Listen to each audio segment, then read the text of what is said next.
j'ai trouvé une perle depuis un petit moment que j'ai à cœur de partager à l'Église. Et j'aimerais qu'ensemble, on puisse... C'est juste un message, c'est pas une suite. J'aimerais qu'on puisse parler de Ruben. Qui c'est qui connaît Ruben? Il y en a un dans la Bible. C'est un des fils de Jacob, c'est l'aîné. Et puis, je l'ai appelé le repentant. On va parler de Ruben, le repentant.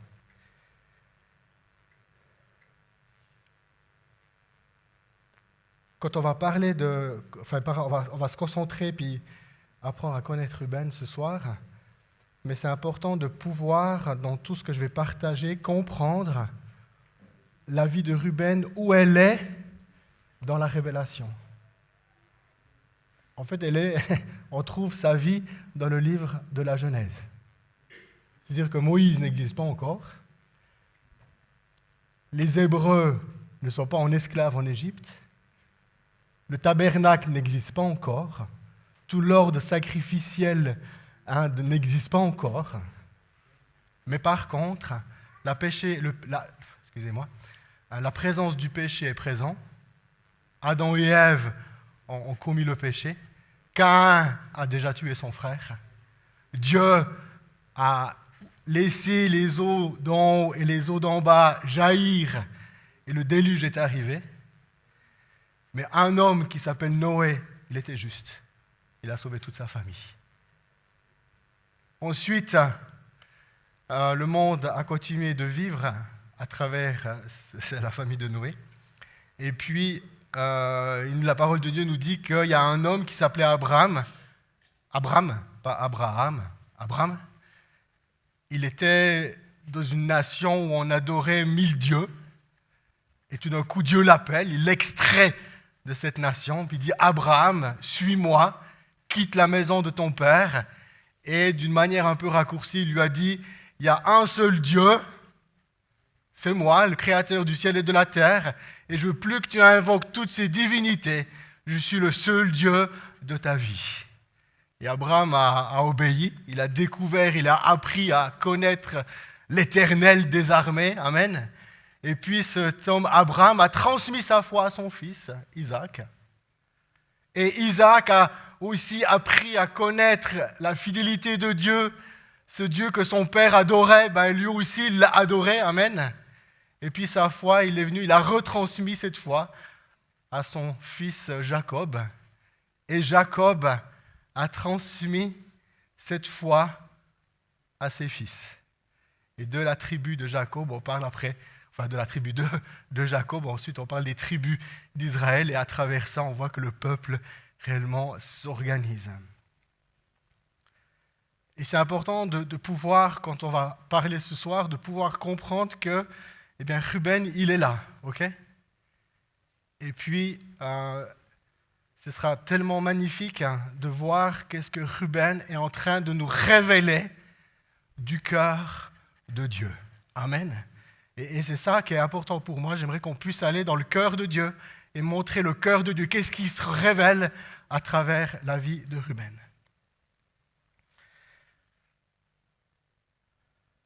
J'aimerais déjà pour commencer prendre 3 passages. Le premier dans Genèse 21, le verset 32. Le verset 29, le verset 32. Genèse 29, verset 32. Léa devint enceinte et mit au monde un fils qu'elle appela Ruben. Elle expliqua en effet, le Seigneur a vu mon humiliation, maintenant mon mari m'aimera. Alors pour faire un peu court, pour encore partager, c'est que Jacob, il a eu 2 femmes. Alors ça, je pose encore un point d'interrogation, toute la question un peu polygamie dans les pères de l'Église, c'est toujours un peu encore une question pour moi, je n'ai encore pas réussi à avoir une réponse claire. Mais Jacob, il avait 2 femmes, c'était 2 sœurs. Malheur à lui. C'était Léa l'aînée et puis Rachel, la deuxième. Mais le truc, c'est qu'il aimait Rachel. Mais il s'est fait avoir par son beau-père. Puis tout d'un coup, il s'est retrouvé dans le lit de Léa. Et puis du coup, il a dû retravailler encore 7 ans pour encore avoir Rachel. Mais du coup, ici, la Bible nous dit que, à travers la vie de Léa, qui était la moins aimée de son mari, Dieu lui donne un enfant qui s'appelle Ruben. J'aimerais maintenant aller au chapitre 35 du verset 22.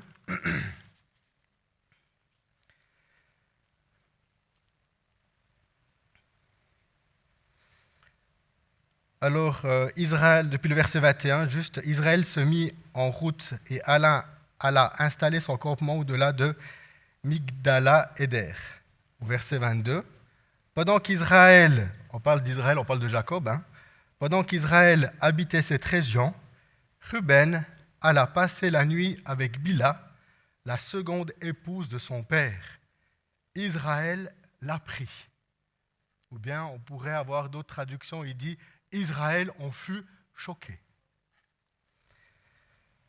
Ensuite, j'aimerais qu'on puisse aller dans le chapitre 49, toujours de la Genèse,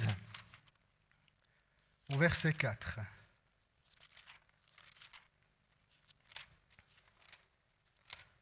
« 49, le verset 4, où c'est Jacob qui donne des paroles à ses enfants.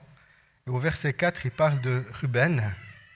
Il dit « Tu es un torrent impétueux, pourtant tu ne seras plus le premier, car tu es entré dans le lit de ton père. Tu as profané mon lit. » Ensuite, j'aimerais encore prendre un autre passage, c'est dans 1 Chronique 5, les versets 1 à 3. Ruben était le premier des fils de Jacob, mais après qu'il eut couché avec une des épouses de son père, ses droits de fils aîné furent attribués à Joseph, lui aussi fils de Jacob. Ruben ne fut donc plus considéré comme aîné. Quant à Juda, il fut le plus puissant parmi ses frères, et ce fut un des descendants qui devient roi d'Israël. Mais les droits de fils aîné furent quand même attribués à Joseph.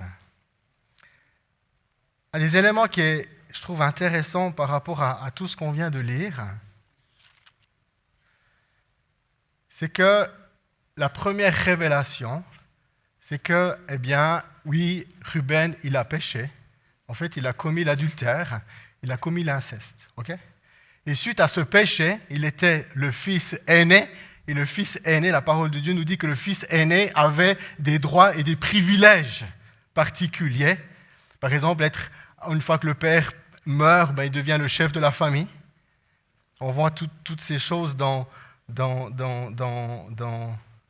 Genèse 25, Genèse 27 et Genèse 37, où on voit vraiment que le fils aîné avait des privilèges particuliers par rapport au reste de la famille, et que le péché qu'il a commis, la promesse d'être le fils aîné, puis d'avoir une double part, parce que Deutéronome 21, il dit aussi qu'il est né, il a une double part, eh bien, que son péché a enlevé cette promesse, a enlevé la bénédiction qui reposait sur lui. Amen. Quand on parle de péché, moi j'aime beaucoup Dietrich Bonhoeffer, quand il parle de la grâce à bon marché, et dans son livre, et il dit, mais attends, mais Dieu, il justifie le pécheur, mais il condamne le péché. Et puis il n'est pas là à justifier ton péché. Et du coup, il ne faut pas inverser les choses. Et ici, un élément qui m'a semblé important, comme l'Église qui doit s'emparer de cette réalité spirituelle, le péché nous enlève la promesse de Dieu. Amen. Et ça, c'est quelque chose qui est vraiment important à comprendre. Le péché nous enlève la promesse de Dieu. Et là, il y a Ruben, le fils aîné, tout d'un coup, il commet l'adultère, il va coucher avec la seconde femme de son père, et cette bénédiction, ce privilège, lui est enlevé. Et ce privilège et cette bénédiction, la parole de Dieu nous dit, elle est allée sur Joseph. Bon, ce qui est intéressant, c'est que Ruben est l'aîné de Léa, que Joseph est l'aîné de Rachel. Amen. Mais du coup, cette bénédiction, elle tombe, pour Ruben, ça fait le petit frère, sur son frère Joseph. Et ça, pour moi, c'est la première chose à saisir. On doit réellement comprendre que le péché nous coupe de la promesse. Amen. D'où l'importance de régler notre péché. Quelqu'un qui demeure volontairement dans le péché, je ne suis pas en train de parler de quelqu'un qui se bat avec le péché pour s'en débarrasser. Amen. Mais quelqu'un qui vit librement dans le péché, eh bien, sache que la promesse t'en est enlevée. La promesse peut-être de Dieu guérit. La promesse de Dieu pourvoit tes besoins. Et c'est là qu'à un moment donné, il faut prendre les choses. C'est une règle spirituelle. Amen. Ce n'est pas que Dieu est mauvais, c'est une règle spirituelle. La parole de Dieu nous dit encore dans Romains 6, 23, car le salaire car le salaire du péché, c'est la mort. Amen. Et puis, dans Ésaïe 59, les versets 2 et 3, il dit, en réalité, ce sont vos fautes qui dressent une barrière entre vous et Dieu. Ce sont vos péchés qui le poussent à tourner la tête pour ne pas vous écouter. Car vous avez du sang sur les mains, vos doigts sont souillés de crimes, et quand vous ouvrez la bouche, c'est pour mentir ou calomnier. Et ce qui est important ici, c'est de pouvoir vraiment comprendre que nos péchés mettent une barrière entre nous et Dieu. Amen. Et notre péché le pousse à ne pas nous écouter. Et je crois qu'il y a quelque chose où vraiment l'Église doit prendre au sérieux la question du péché. Amen. Et moi, j'aimerais condamner toute personne qui vit librement dans le péché. Moi, je condamne. La bénédiction de Dieu n'est pas sur toi. Mais j'aimerais prophétiser la victoire de Christ sur celui qui lutte et qui bat pour ne plus pécher. Eh bien, là, continue de te battre parce que la victoire, elle est là. Amen. Et il faut vraiment bien faire la différence. Alors, pour continuer ma petite histoire, eh bien, c'est Joseph l'élu. Il n'arrête de demander, mais du coup, la bénédiction qui était sur son frère, eh bien, elle est venue sur lui. Et puis, la parole de Dieu nous dit que Joseph, il était aimé de son père. Il était aimé, il avait un amour, Jacob, pour Joseph, qui était très fort. À tel point que ses frères étaient jaloux de l'amour du père pour un de ses frères. Et les frères, ils étaient complètement jaloux, il était détesté par ses frères, à tel point que les frères, tout d'un coup, ils se retrouvent entre eux et ils disent, on va tuer Joseph. On va tuer Joseph. C'est qui c'est qui a dit on va tuer Joseph? Ce n'est pas des autres nations, hein? C'est les frères. Les frères, parce que les frères, ils étaient jaloux de voir comment leur père aimait Joseph. Ça m'a fait penser à une histoire. Alors c'est une histoire, c'est Jésus qui raconte cette histoire. C'est l'histoire du fils prodigue. Où dans l'histoire du fils prodigue, tout d'un coup, Dieu montre un amour extravagant pour le petit frère qui rentre à la maison parce qu'il était considéré comme perdu, mais il a été retrouvé. Et tout d'un coup, le père montre un amour extravagant. Et cet amour extravagant, le frère aîné, la parole de Dieu nous dit, quand il a appris l'amour que le père lui portait, le frère aîné, il est devenu en colère. Il était devenu en colère. Et par rapport à ça, je me suis dit, mais David, comment tu vis? Tout d'un coup, comment tu vis de voir l'amour extravagant de Dieu, ton Père, se manifester dans la vie de ton frère ou de ta sœur dans l'église? Est-ce que j'arrive à me réjouir? Ou ça me rend un petit peu jaloux? Est-ce que j'arrive à me réjouir de voir Dieu répondre à la prière d'un frère et d'une sœur et qui est guéri? Et moi, j'attends encore ma guérison, ou moi, j'attends encore ma bénédiction. Est-ce que j'arrive à me réjouir de voir Dieu, mon Père, aimer mon frère d'un amour extravagant? Et ça, c'est quelque chose qui m'a vraiment interpellé. Parce que les frères de Joseph, eux, ils n'ont pas réussi.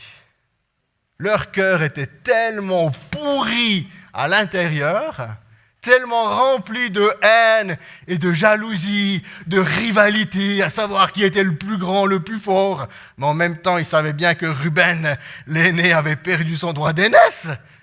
Tout d'un coup, il y avait peut-être une bataille intérieure pour dire « Attends, c'est qui va choper la bénédiction du Père ?»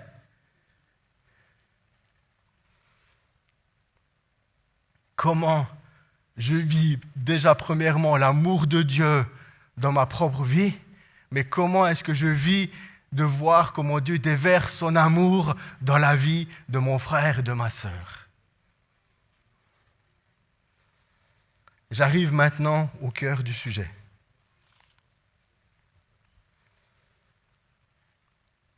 Les frères, ils détestent Joseph. L'histoire nous dit dans Genèse 37 que tout d'un coup, Jacob, il dit à Joseph, « Va voir tes frères, ils sont en train de faire paître les moutons, on va voir comment ça va. » Alors Joseph, il se lève, et puis il part, et au moment où tout d'un coup, il rencontre... Enfin, c'est même intéressant parce qu'il est dit que tout d'un coup, il rencontre un homme qui arrive de nulle part, puis il dit, « Hey, t'as pas vu mes frères ?» Puis il dit, « Si, je les ai vus, ils sont là. » Puis ils partent. Et puis la plupart des commentateurs disent et pensent que cet homme qui tout d'un coup rencontre Joseph, puis lui dit « Tes frères sont là », c'est un ange. C'est un ange. Et puis, Joseph arrive, et au moment où tout d'un coup il arrive, ils disent « Ah, c'est celui qui a fait ses rêves !» Parce qu'entre-temps, Joseph, ce que j'ai encore pas dit, il a fait 2 rêves. Il a fait 2 rêves. Puis du coup, le premier des rêves, c'est que tout d'un coup, il a vu la gerbe de blé de ses frères. Il a vu la sienne. Mais tout d'un coup, la sienne, elle restait debout. Puis les gerbes de ses frères s'inclinaient devant lui. Et le deuxième rêve, il a vu le soleil, la lune et 11 étoiles. Et tout d'un coup, toutes ces choses s'inclinaient devant lui. Et suite à ces rêves, les frères, là, qu'ils étaient jaloux, déjà le fils, il est aimé de papa. Amen. En plus, il fait encore 2 rêves. Mais pour qui il se prend, le petit, là? Pour qui il se prend? Puis les frères, ils étaient tellement pris de jalousie et de haine. Ils disent, voilà celui qui raconte les rêves. On va le tuer. Et par rapport à ça, j'aimerais encore donner... J'aimerais encore donner une indication par rapport au fait que Joseph, il raconte ses rêves. À qui? À ses frères. Alors en même temps, j'ai entendu beaucoup de personnes qui disent « Ouais, Joseph, il n'a pas fait les choses comme il faut, il n'aurait pas dû raconter ses rêves, il n'a pas dû faire ceci, cela. » Mais il est dans la famille. Il est dans la famille, puis il ne peut même pas raconter ses rêves à ses frères. De quoi? De peur que monsieur et madame, tout d'un coup, s'offusquent pour dire « Pour qui il se prend celui-là ?» Moi, je veux qu'ici, dans l'église, on soit réellement une famille. Puis si quelqu'un fait un rêve, que sa gerbe, elle reste debout, puis que les autres, elles s'inclinent, qu'il puisse le dire. Puis qu'on arrête d'être jaloux les uns des autres. Amen. Parce que si les frères demeuraient dans l'amour de leur père, quand Joseph a fait ses rêves, au lieu d'être jaloux, ils auraient pu chercher la face de Dieu pour essayer de comprendre l'interprétation de ses rêves. Amen. Parce que Joseph est devenu quand même le libérateur de l'Égypte et de ses frères. Amen. Où il avait tout d'un coup une position, incroyable. Et tout d'un coup, voilà les frères. Ils viennent puis disent, « Ah, on va le tuer. » Il arrive. Mais ce qui est intéressant, c'est Ruben. Genèse 27, 21 et 22. Ruben les entendit et décida de sauver Joseph.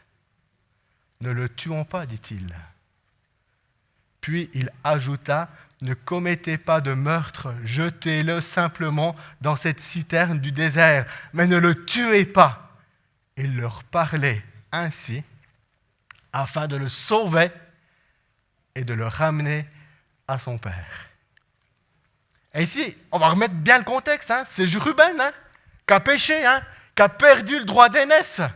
Et puis il sait très bien que le droit d'aînesse qu'il a perdu, et il est allé sur Joseph. Mais la parole de Dieu, on va essayer de lire entre les lignes au chapitre 21. Ruben les entendit. Amen. Il les entendit. Ça veut dire qu'il n'était pas avec ses 10 frères. Non, pas 10 parce que Benjamin n'était pas là. Avec les 9 frères, il n'était pas avec ses frères en train de comploter. Il était assez loin d'eux pour ne pas comploter avec eux leur crime. Parce qu'au niveau du crime, lui, il sait de quoi il parle. Hein. Il sait qu'est-ce qu'il a vécu. Il dit non, moi je ne m'asseye pas là avec eux. Et en même temps, il les a quand même entendus. Ça veut dire qu'il était assez éloigné d'eux pour ne pas être avec le groupe, mais assez près pour quand même entendre. Amen. Ça veut dire qu'il n'était pas avec eux. Et la question qu'on pourrait se poser, mais pourquoi Ruben n'était pas avec ses frères, assis avec eux? Alors ça c'est de l'interprétation, mais je la trouve tellement magnifique. Il est en train de se repentir de son péché. Il s'éloigne. Il est en train de réfléchir. La repentance, c'est une action où on revient à Dieu. Il est en train de perdre une bénédiction spirituelle, puis vu qu'il l'a perdue, il est en train de revenir avec Dieu. Amen. Il est en train de se repentir. Et la repentance, c'est quoi? C'est pas juste « Oh Seigneur, je te demande pardon pour mon péché ». C'est pas ça la repentance. C'est réellement se repentir, se dire « Qu'est-ce qui m'a poussé à faire telle et telle chose et tel acte ?» Pourquoi j'ai fait telle et telle chose? C'est réellement faire une profondeur sur soi-même et d'aller enlever la racine du mal. C'est pas juste une petite prière où on demande pardon à Dieu. C'est réellement c'est comme si on se retourne sur soi-même. C'est pas du nombriliste. Hein. On se retourne sur soi-même et on se repent. Qu'est-ce qui m'a motivé de faire telle et telle chose? Qu'est-ce qui m'a poussé à aller commettre cet acte adultère? Pris la femme de mon père, pourquoi j'ai fait ça, Seigneur? Il est en train de se repentir. Puis parce qu'il était en train de se repentir, il ne pouvait plus être assis avec ceux qui calomnient. Il ne pouvait plus être assis avec des qui cherchent à tuer. Amen. Amen. Amen. Et c'est là que Ruben est en train d'ouvrir le chemin de la repentance. Amen. Il est en train d'ouvrir le chemin de la repentance. Et ensuite, après, on peut aller plus loin. Il va dire, ne commettez pas de meurtre, jetez-le simplement dans cette citerne. En fait, le mot citerne peut être traduit aussi par puits. Mettez-le simplement dans ce puits. Et la parole de Dieu nous dit que c'est un puits qui était sec. Alors, ensemble, peut-être, on pense, vu qu'il était sec, il y avait sûrement des scorpions et des serpents, mais la Bible n'en parle pas. Mais on pense. Et puis qu'en fait, ces puits, c'était des trous qui étaient creusés, où ils mettaient du mortier de l'époque, que quand il pleuvait, ces trous pouvaient se remplir afin qu'on puisse ensuite aller chercher de l'eau. Amen. Et du coup, ce trou, il était sec. Et ce qui est intéressant, c'est que tu peux dire, ouais, mais bon, Ruben, tu es en train de dire, envoie ton frère dans la citerne, mais au lieu de le tuer directement, toi, tu veux la mort lente. Mais non, la parole de Dieu justifie l'acte de Ruben, parce que juste après, il est dit, il leur parlait ainsi afin de le sauver et de le ramener à son père. Amen. Le fils était en train d'être perdu dans cette relation avec son père. Et là, Ruben, il ouvre le chemin de la repentance, mais il ouvre le chemin de la réconciliation parce qu'il veut ramener le fils à son père. Amen. Et là, Ruben, il ouvre un chemin nouveau. On est dans la Genèse. Quand l'apôtre Paul, il dit dans 2 Corinthiens, nous avons reçu le ministère de la réconciliation. Amen. Ce n'est pas quelque chose de nouveau. Parce que ce n'est pas Pierre qui a amené le ministère de la réconciliation. C'est Ruben. Qu'est-ce qu'il a fait, Pierre? Il est rentré dans la brèche que Ruben a fait. Il a compris qu'en Christ, il est notre grand frère. Amen. Et à travers Jésus, il veut nous réconcilier. Nous qui étions perdus, on était dans le puits. Et il vient nous chercher du puits pour nous amener vers notre Père. Et ça, c'est quelque chose de magnifique. Amen. Et ici, Ruben, ce que j'aime, c'est cette dimension, cette capacité où il se repent. Il ne laisse pas son cœur être jaloux envers son frère. Au contraire, Il fera tout pour le sauver. Alléluia. Il fera tout pour le ramener à son père. Et Ruben ne laisse pas la colère, la jalousie, l'amertume. Oui, Seigneur, j'ai péché contre toi et mon père. Je mérite ce qu'il m'arrive.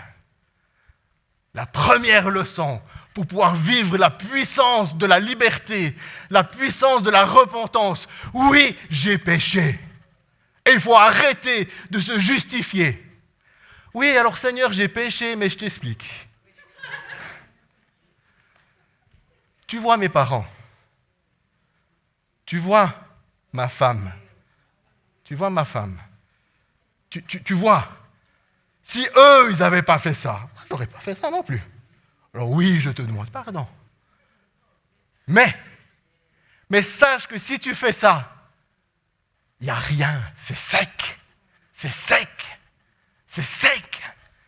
Ruben est en train de vivre la puissance du pardon de Dieu qui le libère à tel point qu'il est capable d'aller chercher son frère puis de le ramener à son père. Amen. Et la vraie repentance, c'est reconnaître, de dire oui, j'ai péché. Et quand on reconnaît nos actes, oui, j'ai péché. Ce que j'ai fait là, c'était mal. J'ai péché contre toi, Dieu, et contre mon frère et ma sœur. J'ai péché et je te demande pardon. Mais quand on est dans une attitude comme ça, la puissance de Dieu vient et nous libère. Amen. Alléluia. Alléluia. Alléluia. Vivre la puissance de Dieu qui nous libère. Mais ce qui est intéressant encore dans l'histoire, alléluia, quand Ruben, il a entendu ses frères, ok? La parole de Dieu nous dit dans le psaume 1, « Heureux celui qui ne suit pas les conseils des méchants, qui ne s'arrête pas sur le chemin de ceux qui se détournent de Dieu et qui ne s'asseye pas avec ceux qui se moquent de tout. » Heureux! Eh bien, Ruben, heureux Ruben! Il n'était pas assis avec ses frères quand il complotait à faire mourir Joseph. Amen. Mais ce qui est intéressant ici, puisqu'il vient me chercher au-dedans de moi, quand on parle de collègues de travail, quand on parle d'amis qui vivent à l'autre bout du monde, ah oui, on ne va pas s'asseoir avec eux pour faire quelque chose. Mais quand il est question de ta propre famille, et puis du coup tu dis non, je ne m'associe pas à ça. Je reconnais dans mon cœur que c'est toujours mon frère, ma sœur et tout, mais je ne m'associe pas à leurs crimes. Je ne m'associe pas à leurs crimes. Oui, dans mon cœur, je vais toujours les aimer, mais je ne m'associe pas à ce qu'ils disent. Amen. Et ça, c'est le plus dur. C'est le plus dur. Ou bien encore le plus dur, c'est dans l'église. Quand les chrétiens ils se retrouvent, c'est Jacques qui dit, la langue là, ce petit truc, c'est le plus dur à maîtriser. Parce que tu es là, oh Dieu, béni sois-tu. Puis après tu te retrouves en groupe, et tu as vu le frère et la sœur là, oh là là, puis tu as vu le pasteur comme il a fait ceci, puis tu as vu et on est en plein dans la critique. Et peut-être le plus dur, c'est que tout d'un coup dans l'église, tu entends des frères et des sœurs qui commencent de critiquer, puis de dire, moi je ne m'asseye plus à côté d'eux. Je ne m'asseye plus à côté d'eux parce qu'ils sont en train de calomnier. Oh, physiquement, ils ne vont pas donner des coups de couteau. J'espère. Mais avec leur bouche, là, c'est des flèches enflammées du diable qui viennent et qui pénètrent le frère et la sœur, qui l'attaquent spirituellement, qui le détruisent. C'est des fois encore plus puissant que juste, si je pourrais dire, avec la main ou le couteau. Et est-ce que j'arrive à dire, mon frère, ma sœur, dans l'amour pour Jésus, je te stoppe parce que tu es en train de commettre des crimes comme tu es en train de parler. Mais gloire à Dieu, Ruben a réussi. Alléluia. Et c'est lui, il a réussi à ne pas s'asseoir à côté de ses frères pendant ce temps qu'ils méditaient à tuer Joseph. Eh bien, nous y arriverons aussi. Alléluia. Ensuite, j'ai bientôt fini. verset 37. J'ai une prolongation de 5 minutes, le Seigneur me dit. Le verset 37, ils mettent leur frère dans la citerne, et de nouveau, tout d'un coup il dit, lorsque Ruben revint regarder dans la citerne, Joseph n'y était plus. Ruben, désespéré, déchira ses vêtements, retourna vers ses frères et s'écria, Joseph n'est plus là, que vais-je faire maintenant? De nouveau, le premier jaune que j'ai mis, Ruben revint regarder. Ce n'est pas lui qui l'a mis dans la citerne. Il n'a pas commis. C'est comme s'il vient regarder. Il n'était pas présent, puis du coup, de nouveau, il arrive. Amen. De nouveau, on voit que son cœur, il ne veut pas s'aligner avec ceux de ses frères. Il est vraiment en train de vivre une repentance, ça veut dire un retournement à Dieu. Amen. Parce que la repentance, ça veut dire que je me retourne vers Dieu et je le cherche. Je cherche là où il est. Amen. Je ne veux plus vivre une vie et me laisser dicter par mes désirs. Mais je vais aller chercher la volonté de Dieu et son cœur. Et Joseph et Ruben en train de découvrir la puissance du pardon. Et puis ici, que vais-je faire maintenant? Ben voilà. Il est le frère aîné. Joseph n'est plus. Malheur à lui, il déchire ses vêtements. Va dire à mon père que j'ai demandé pardon. Va dire à mon père que j'ai essayé de sauver Joseph. Il ne va jamais me croire. Parce que j'ai perdu le droit d'aîné et le droit d'aîné était sur Joseph. Et Ruben était désespéré. Il était désespéré. Il était désespéré. Mais ce qui est beau de voir, c'est que Moïse va prophétiser sur Ruben. Alors Ruben est mort, parce que c'est Moïse. Mais il va prophétiser et il va dire « Que vive Ruben !» Amen. Que vive Ruben! Dans Deutéronome 33, verset 6, « Que vive Ruben, qu'il ne meure pas !» C'est marqué comme ça dans ma Bible. « Qu'il ne meure pas !» Amen. Et puis quelqu'un qui se repent, eh bien Dieu, il vient et puis il prophétise, il dit « Que tu vives! Que tu ne meurs pas! Amen. Que tu vives! Oui, j'ai vu ta repentance. Que tu vives! Que tu ne meurs pas! Amen. Et accroche-toi bien. Tu es prêt là? Ça, c'est The Révélation. Ruben, c'est pas fini. Ruben, son péché, c'était l'adultère. OK? Son péché est l'adultère. Il y a un prophète qui s'appelle Osée, et c'est le prophète par excellence qui exprime et qui révèle l'adultère d'Israël. Et il est en train de dire à Israël, reviens vers Dieu! Reviens vers Dieu! Reviens vers Dieu! Et tu sais qui c'était Osée? Il fait partie de la tribu de Ruben. Osée fait partie de la tribu de Ruben. Et accroche-toi bien. Tu sais ce que ça veut dire? Dans la Bible, il est dit, il était Osée, fils de Béri. Tu sais, ça veut dire littéralement en français, sauveur, fils du puits. Sauveur, fils du puits. Amen. Amen. Et Ruben qui dit, jetez-le dans le puits parce que je veux le sauver et le ramener à son père. Amen. Et Osée prophétise sur Israël, puis dit, mais arrête de commettre l'adultère, reviens à Dieu, parce que je veux te sauver de ton puits. Alléluia. C'est tellement magnifique. Et la parole de Dieu, quand on arrive de la révélation d'aujourd'hui, la parole de Dieu nous dit que Jésus, il est notre grand frère. Mais la différence avec Ruben, c'est que Jésus, il n'a pas commis l'adultère. Ça veut dire que le droit d'aîné, il lui a été totalement attribué que pour lui. Il ne l'a pas perdu. Il n'est pas venu sur le petit frère. C'est par exemple nous. Non, Jésus n'a pas perdu son droit d'aîné et tous les privilèges. Dans Hébreux 2, 11, or Jésus qui rétablit la relation à Dieu pour tous les êtres humains, amen, comme Ruben qui veut rétablir la relation entre Joseph et son père, et tous et ceux qui ont été rétablis dans leur relation à Dieu ont tous le même Père.